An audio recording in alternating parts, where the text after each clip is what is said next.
आरजू बात कर लेते हैं। आज कैबिनेट की बैठक होगी और धामी की अध्यक्षता में ये बैठक होगी। मीटिंग में कई महत्वपूर्ण प्रस्तावों पर मुहर लग सकती है और बैठक में हरिद्वार त्रिस्तरीय पंचायत चुनाव कराने का भी प्रस्ताव आ सकता है। इसके साथ ही ई वाहन ई चार्जिंग पॉलिसी को भी मंजूरी मिल सकती है। साथ ही नर्सिंग नियमावली में संशोधन का प्रस्ताव भी आ सकता है। तो ये तमाम वो प्रस्ताव हैं जिनको मंजूरी मिल सकती है।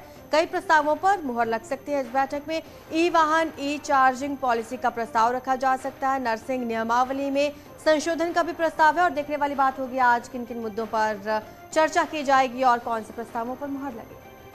तो आज धामी कैबिनेट की अहम बैठक होनी है और क्या कुछ अहम इस बैठक में रहता है ये देखना होगा, किन किन प्रस्तावों पर मुहर लगती है। तो पहले से जो कयास लगाए जा रहे हैं कि कई प्रस्ताव ऐसे होंगे जिन पर मुहर लगेगी। बिल्कुल, और इन प्रस्तावों में कई शामिल है ई नर्सिंग को लेकर भी, और क्योंकि धामी कैबिनेट की अहम बैठक है, हरिद्वार त्रिस्तरीय पंचायत का प्रस्ताव भी इस मीटिंग में पास किया जा सकता है। ई वाहन ई चार्जिंग पॉलिसी को लेकर प्रस्ताव है और नर्सिंग नियमावली में संशोधन के लिए।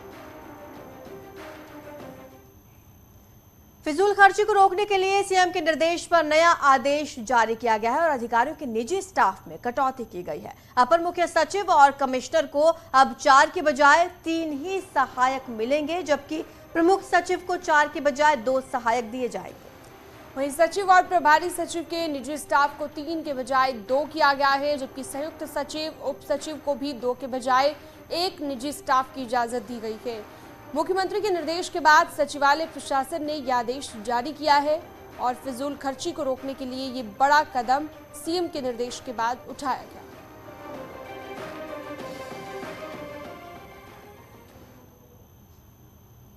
तो क्या उत्तराखंड में सरकारी भर्ती करवाने वाले आयोग फर्जीवाड़े का अड्डा बन चुके हैं? दरअसल अधीनस्थ सेवा चयन आयोग के पेपर लीक मामले में 6 लोगों की गिरफ्तारी के बाद मुख्यमंत्री ने और दूसरे आयोगों पर भी एक्शन के संकेत दिए हैं। वहीं कांग्रेस का ये कहना है कि एक्शन बड़े अफसरों पर होना चाहिए।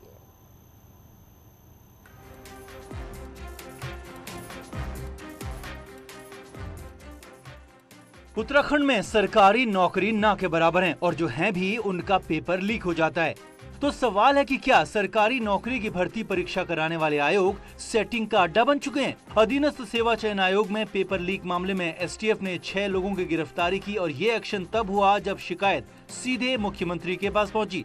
मुख्यमंत्री का कहना है कि अभी ऐसी कार्रवाई दूसरे आयोगों पर भी होगी। तो क्या लोक सेवा आयोग में भी गड़बड़ियां हैं, जहां रिजल्ट कभी हाई कोर्ट में चैलेंज होता है तो कभी इंटरव्यू पर सवाल खड़े होते हैं? पिछले कुछ दिनों से इस प्रकार की शिकायत आ रही थी कि अधीनस्थ चयन सेवा आयोग और अन्य आयोगों में अभी कुछ एक आयोग और भी हैं, उन पर भी कार्रवाई होनी है और इस पर हमने तत्काल इसका संज्ञान लिया। जो अधीनस्थ सेवा चयन आयोग में जिन लोगों ने एक रैकेट बनाकर इस प्रकार के काम किए जा रहे थे, बड़ा भारी रैकेट चलाया जा रहा था, उस पर तत्काल कार्रवाई हुई है और भी जो मामले बचे हुए हैं हम उन मामलों पर भी तेजी से कार्रवाई करेंगे। किसी भी सरकारी एग्जाम की तैयारी से लेकर रिजल्ट तक वक्त और पैसा दोनों लगता है, पर आयोग में बैठे अफसरों को शायद न युवाओं की मेहनत दिखती और न ही पेपर बेचने का काला कारोबार। कांग्रेस का कहना है कि मुख्यमंत्री को युवाओं के भविष्य से खिलवाड़ करने वाले अफसरों पर एक्शन लेना चाहिए। 6 कर्मचारी पकड़े गए, उनकी किसी की हैसियत नहीं कि इतना बड़ा कारनामा कर दें। मुख्यमंत्री जी को चाहिए कि जो बड़े बागड़ बिल्ले हैं, जो उच्चाधिकारियों के संरक्षण में ये चोरी हुई है, उन तक ये जब तक हाथ नहीं पहुंचेंगे हमको लगेगा कि कोई चीज ढंग से नहीं हो रही है। 22 साल के उत्तराखंड में लोक सेवा आयोग 10 बार भी पीसीएस की परीक्षा नहीं करवा सका। अधीनस्थ सेवा चयन आयोग में परीक्षा कम, प्रदर्शन ज्यादा होते हैं। ऐसे में जरूरी है कि मुख्यमंत्री के रडार पर चढ़े आयोगों पर कड़ा एक्शन हो ताकि युवाओं का भविष्य सुरक्षित हो सके। देहरादून से न्यूज़ 18 के लिए दीपांकर भट्ट की रिपोर्ट।